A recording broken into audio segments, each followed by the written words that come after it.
எல்லாரும் ரெடியா இருக்கீங்களா? டோர் ஓபன் பண்ணவா? நாங்கெல்லாம் ரெடியா தான் இருக்கோம். அங்க எதுவும் பிரச்சனை இருக்காது. எல்லாரும் தூங்கிட்டாங்கல்ல? எல்லாரும் தூங்கிட்டாங்க சார். பிரச்சனை ஒண்ணும் இருக்காது. டோரை ஓபன் பண்ணிட்டு நான் உள்ள வந்துடுறேன். அதுக்கப்புறம் 2 நிமிஷம் கழிச்சு நீங்க உள்ள வாங்க. சரியா? சரி.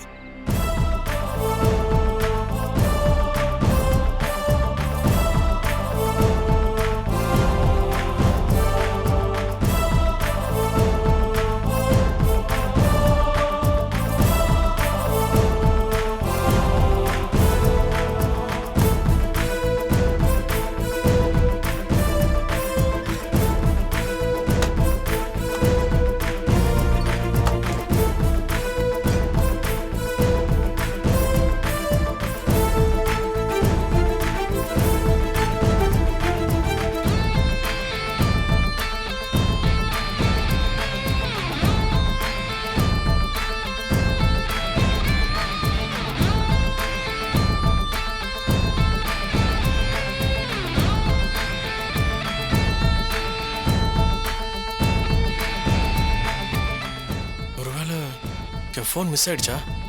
லாஸ்ட்டாக நான் எப்போ ஃபோன் பண்ணேன்?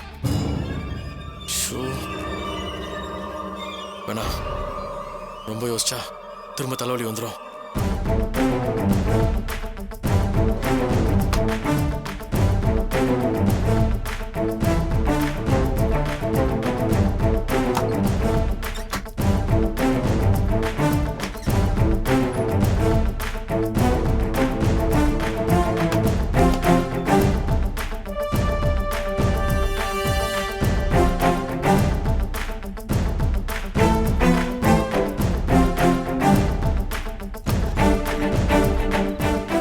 இப்போ உள்ள வரலாம்.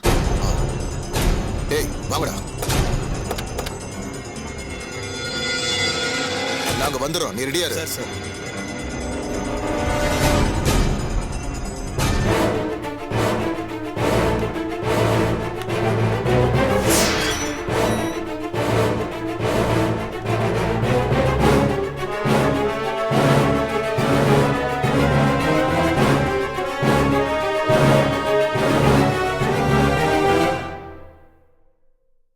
துளசி,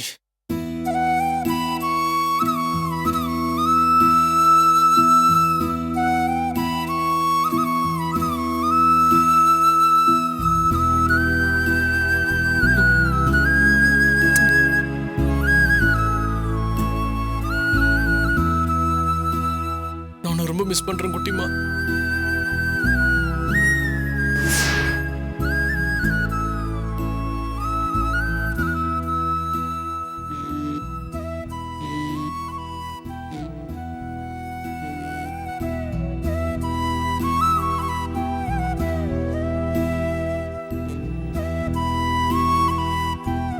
போன் எடு குட்டிமா.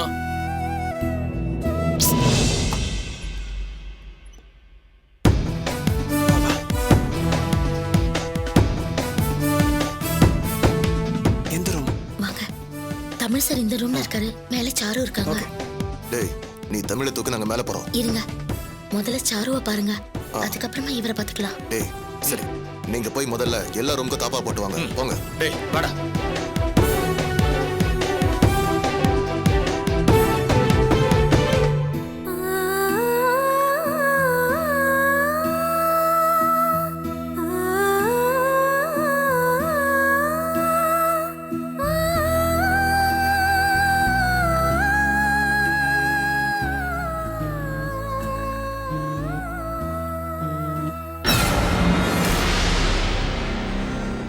எல்லாரும் உங்க தாப்பா போட்டீங்களா? சரி மேல போலாம். மெதுவா வாங்க.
இந்த நேரத்துல கூப்பிடுறாங்க?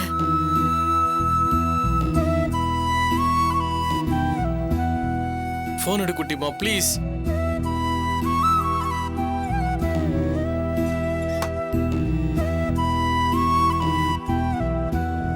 ஹலோ,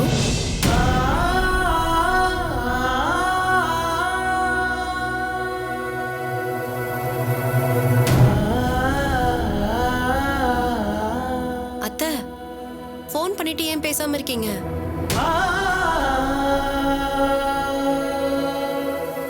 ஹலோ,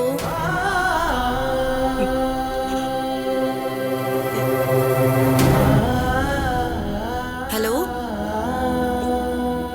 குட்டிமா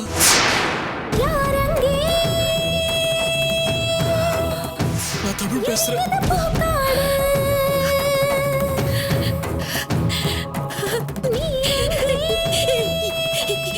என்னங்க, நீங்க தான் பேசுறீங்களா? ஆமா நானே தான். தண்ணீரை காட்டி பரிசம் போட்டு போகின்ற மேகம் அரிசி காட்டில் பன்னீரை பொழிய போகிறதோ ஆசை தீபம் ஒன்று காற்றின் வேகம் வந்து அதை மோதும் போதும் மோகம் ஏனோ துடிக்கிறதே மண்புழுவாய் என் உயிரே. அழாத குட்டிமா அழாத. எப்படிங்க முடியும்? உங்களை பார்த்து 3 மாசமாச்சு. உங்க முகத்தை பார்க்க முடியாதானே தினம் தினம் நான் துடிச்சிட்டு இருக்கேங்க. இப்ப கூட உங்களை பார்க்க முடியாம என்னால முடியலைங்க.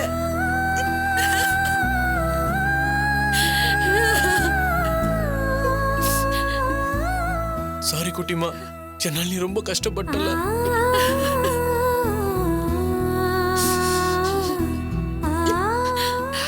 இல்லைங்க, நான் அப்படிலாம் நினைக்கல.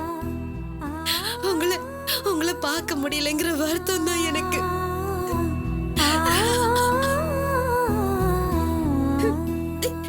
நீங்களாவது ஒரு ஃபோன் பண்ணிருக்கலாம்ல.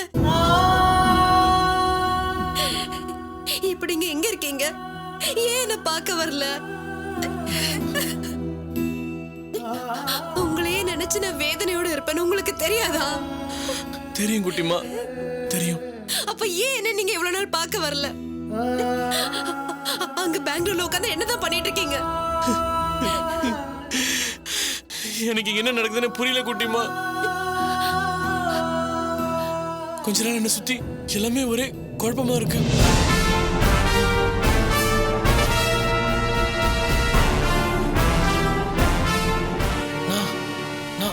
நான் சுத்தமா என் கண்ட்ரோலே இல்ல. என்னங்க சொல்றீங்க?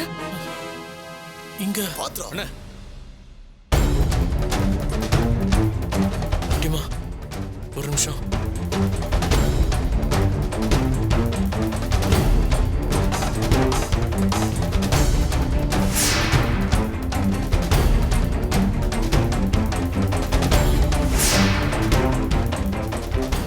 சத்யாவோட ஆளுங்க இங்க எப்படி வந்தாங்க?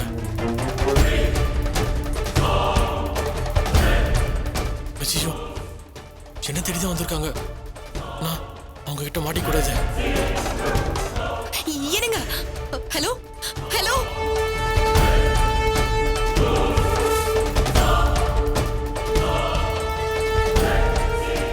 குட்டிமாக்கு SMS பண்ணிடலாம்.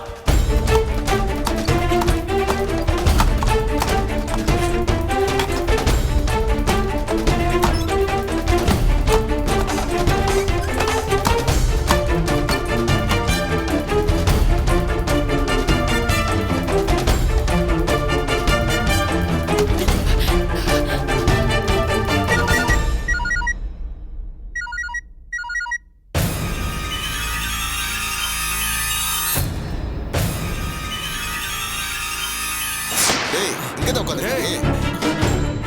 வாடா விடுங்க, விடுங்க. வாடா. டேய் ஃபோன் பண்ணி முதல்ல சொல்றா. டேய் ஸ்ப்ரே ஏறா. சீக்கிரம் வாடா.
எனக்கு கால் பண்ணாருடி. யாரு? தமிழ் சாரா? ஆமா, அவரே தான். அத்தை நம்பர்ல இருந்து கால் பண்ணாரு.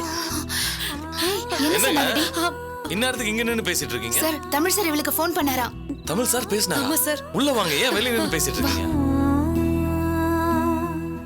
துளசி அவர் என்ன சொன்னாரு? இப்ப எங்க இருக்காரா? அவர் பெங்களூர்ல இருந்து கால் பண்ணாரு. என்ன சுத்தி என்ன நடக்குதுன்னே புரியல, ஏதோ தப்பா இருக்கு, என்ன எல்லாரும் குழப்பறாங்கன்னு சொன்னாரு. ஏய், குழப்பறாங்கன்னு தெரியுதுல, இன்னும் ஏன் அங்கே இருக்காரு? எஸ்கேப் ஆகி வர வேண்டியதானே? அங்க என்ன பிரச்சனைன்னு தெரியலடி. அவரால தெளிவா கூட பேச முடியல, ரொம்ப டயர்டா பேசினாரு. லைன் வேற பாதியிலே கட் ஆயிடுச்சு. கட்டானா என்னடி? சிக்னல் ப்ராப்ளமா இருக்கும், நீ திரும்ப ஃபோன் பண்ணி பேசலாம். நான் ட்ரை பண்ணி பார்த்தேன்டி, ஆனா போன் ஸ்விட்ச் ஆஃப்ல இருக்கு. எனக்கு அவரா தான் ஃபோன் பண்ணாரு, முழுசா கூட பேசல. ஏன் போனை ஸ்விட்ச் ஆஃப் பண்ணாருன்னு புரியல. ஒரு மெசேஜ் மட்டும் அனுப்பியிருக்காரு. என்ன மெசேஜ் அனுப்பியிருக்காரு? அது கூட அரைகுறையா தான் வந்திருக்கு. Don't believe Maya, she is the mother ஆஃப்னு டைப் பண்ணியிருக்காரு. அதுக்கு என்ன அர்த்தம்னு புரியல. ஏய், என்னடி இது? பாதியில கட் பண்ணிட்டு இப்படி ஒரு மெசேஜ் அனுப்பிச்சா என்ன அர்த்தம்? துளசி கொஞ்சம் போனை கொடுங்க, அந்த மெசேஜ் என்னன்னு பாக்குறேன். Don't believe Maya, she is mother of.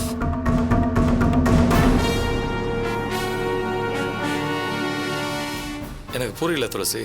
மாயாவை நம்ப வேண்டான்னு சொல்றாரு, நாமளே அந்த முடிவுக்கு தான் வந்திருக்கோம். ஆனா இதோட செகண்ட் பார்ட்ல மதர் ஆஃப்னு டைப் பண்ணியிருக்காரு, அதுதான் புரியல. மதர் ஆஃப்னா OFF அப்படின்னா ஒருவேளை மாயாவோட ஆபீஸை பத்தி சொல்ல வராரா? எனக்கு ஒண்ணுமே புரியல சார். அவர்கிட்ட முழுசா பேசியிருந்தா எல்லா குழப்பத்துக்கும் ஒரு விடை கிடைச்சிருக்கும். ஆனா போனை ஸ்விட்ச் ஆஃப் பண்ணிட்டாரு. ஏய், அழாதடி. ரொம்ப நாள் கழிச்சு இன்னைக்கு தாண்டி ஒரு குரலே கேட்டேன். இப்பவும் பாதியிலே கட் பண்ணிட்டு ஸ்விட்ச் ஆஃப் பண்ணிட்டாரு. எனக்கு ரொம்ப வேதனையா இருக்குடி. அங்க யாராச்சும் வந்திருப்பாங்கடி, பேச முடியாத சூழ்நிலையா இருக்கும், அதான் அவசரமா போனை கட் பண்ணிருப்பாரு. இத பாரு, இவ்ளோ நாள் அவர் எங்க இருக்காருன்னே தெரியாம எந்த கம்யூனிகேஷனும் இல்லாம இருந்துச்சு. இப்ப அவரே பேசிருக்காரு, அத நினைச்சு சந்தோஷப்படுடி. வாய்ப்பு கிடைச்சா அவர் திரும்பவும் காண்டாக்ட் பண்ணுவாரு, நீ தைரியமா இரு. போன்ல அவர் குரலை கேட்டது எனக்கு ரொம்ப சந்தோஷமா இருக்கு. ஆனா மனசு விட்டு பேச முடியலையே. துளசி, அங்க அவருக்கு என்ன சூழ்நிலையோ ஒண்ணு மட்டும் நல்லா புரியுது. மாயா, சாரு, உன் அத்தைய பத்திலாம் அவருக்கு புரிஞ்சிருக்கு. மாயாவை நம்பாதன்னு அவரே சொல்லியிருக்காரு. இது நல்ல விஷயம்டி. பிரச்சனை நம்ம கையை மீறி போகல. உண்மைதாண்டி. இப்பவும் அவர் ஏன் ஞாபகமா தான் இருக்காரு. என்னால நீ ரொம்ப கஷ்டப்படுறலன்னு சொல்லி அழுதுட்டாரு.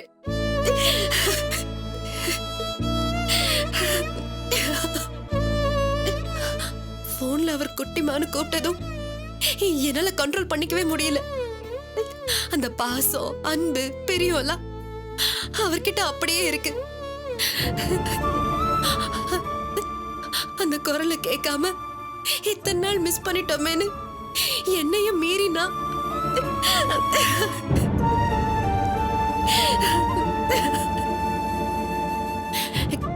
கல்யாணம் ஆனதுல இருந்து இவ்வளவு நாள் நாங்க பிரிஞ்சிருந்ததே இல்ல. சாருவால பிரச்சனை வந்தப்பதான் பேசாம இருந்திருக்கோம். மத்த எல்லா சமயத்திலையும் குட்டிமா குட்டிமான்னு ஓயாம கூப்பிட்டுக்கிட்டே இருப்பாரு. அந்த வார்த்தையை கேட்கலன்னா எதையோ எழுந்த மாதிரியே இருக்கும். இந்த 3 மாசமா அந்த வார்த்தையை கேட்காம நான் ரொம்ப வேதனைப்பட்டுட்டேன்டி. எத்தனை நாள் ராத்திரி நான் அழுதுருக்கேன் தெரியுமா?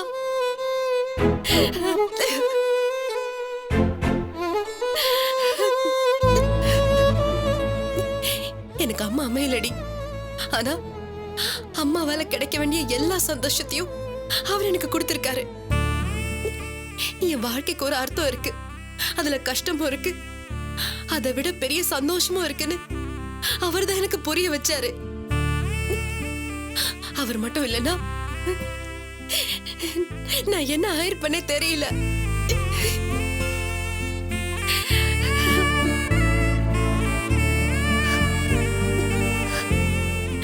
இங்க வெறும் உயிர் மட்டும்தான் இருக்கு. என் வாழ்க்கை, நம்பிக்கை, சந்தோஷம், எதிர்காலம் எல்லாமே அவர்கிட்ட தான் இருக்கு.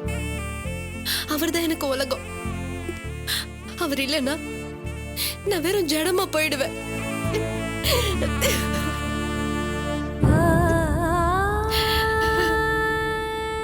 துளசி, அழாதீங்க. இந்த மாதிரி நேரத்தில் தான் நீங்க தைரியமா இருக்கணும், மனசை தேத்திக்கணும். பிரிவுங்கிறது வேதனையான விஷயம்தான். அது ஒருத்தர் மேல ஒருத்தர் வச்சிருக்கிற பிரியத்தை புரிஞ்சுக்க உதவும். உண்மைதான் சார். ஆனா எங்களை பொறுத்த வரைக்கும் ஒன்னாவே இருந்தாலும் அதை புரிஞ்சுக்கிட்டு தான் இருந்தோம். சத்தியமா சொல்றேன் சார், எனக்கும் அவருக்குமான பந்தம் இந்த ஜென்மத்துல வந்ததா தோணல. பிறக்கிறதுக்கு முன்னாடியே அவர்தான் எனக்கு, நான் தான் அவருக்குன்னு எழுதி இருக்கு. இல்லனா இப்படி ஒருத்தர் எனக்கு கிடைச்சிருக்க மாட்டாரு. இப்பன்னு இல்ல சார், கல்யாணம் ஆன நாள்ல இருந்தே எங்களுக்கு பிரச்சனை தான். சாருல ஆரம்பிச்சு எங்க அத்தை, மாயா, செத்து போன சிவா வரைக்கும் எல்லாருமே எங்களை பிரிக்க தான் பார்த்தாங்க. அதையெல்லாம் தாண்டி இப்போ நாங்க ஒருத்தர் மேல ஒருத்தர் பாசம் வச்சிருக்கோம்னா அதுக்கு என்ன சார் அர்த்தம்? எங்களுக்கு உடம்பு தான் சார் ரெண்டு, உயிர் ஒண்ணுதான். இதே வேற ஒருத்தங்களுக்கு எவ்வளவு பிரச்சனைனா எப்பவோ பிரிஞ்சிருப்பாங்க, செத்துருப்பாங்க. ஆனா நாங்க வாழ பிறந்திருக்கோம் சார். சதி பண்ணி யாராலையும் எங்களை பிரிக்க முடியாது. உண்மைதான் துளசி, உண்மையான பாசத்தை சதி பண்ணி யாராலையும் பிரிக்க முடியாது. இவ்வளவு நம்பிக்கையா பேசுறீங்க, அப்புறம் என் மனசு உடைஞ்சு அழறீங்க. அன்பில்லாத புருஷன் கிடைச்சிருந்தா விதின்னு சொல்லி விட்டுருக்கலாம் சார். ஆனா இவ்ளோ பாசம் இருந்தும் அவரோட ஒன்னா சேர்ந்து வாழ விடாம தொடர்ந்து பிரச்சனை பண்ணிக்கிட்டே இருக்காங்களே, அதான் சார் வேதனையா இருக்கு. இந்த துரோகம்லாம் ரொம்ப நாளைக்கு நிலைக்காது துளசி. ரோஜா செடி பார்த்துருக்கீங்களா? அதை எத்தனை தடவை வெட்டினாலும் தொடர்ந்து முளைச்சிட்டே இருக்கும். அதிகமாக வெட்ட வெட்ட இன்னும் அதிகமாக பூ பூத்துட்டே இருக்கும். அன்புங்கிறதும் அப்படிதான். பிரிக்க நினைச்சா இன்னும் தான் அதிகமாகும், குறையாது.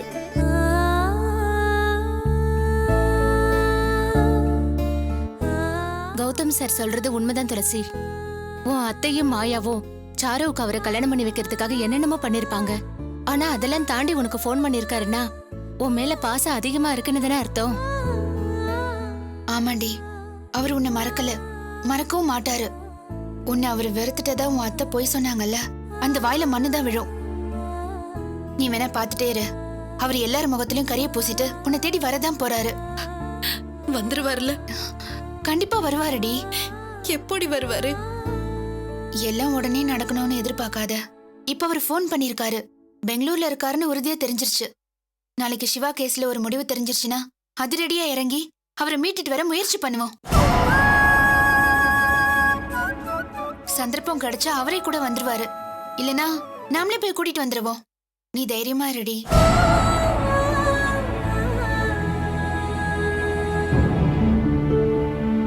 ஆமாங்க, இப்ப பெயில் அது இதுன்னு சைன் பண்றதுதான் பிரச்சனையா இருக்கு. அதுக்கு ஒரு முடிவு வந்துட்டா இதுல முழு மூச்சா இறங்கி அவரை மீட்டுட்டு வந்துடலாம். நீங்க நிம்மதியா போய் தூங்குங்க, போங்க. எல்லாம் சரியாயிடும். வா வா துளசி.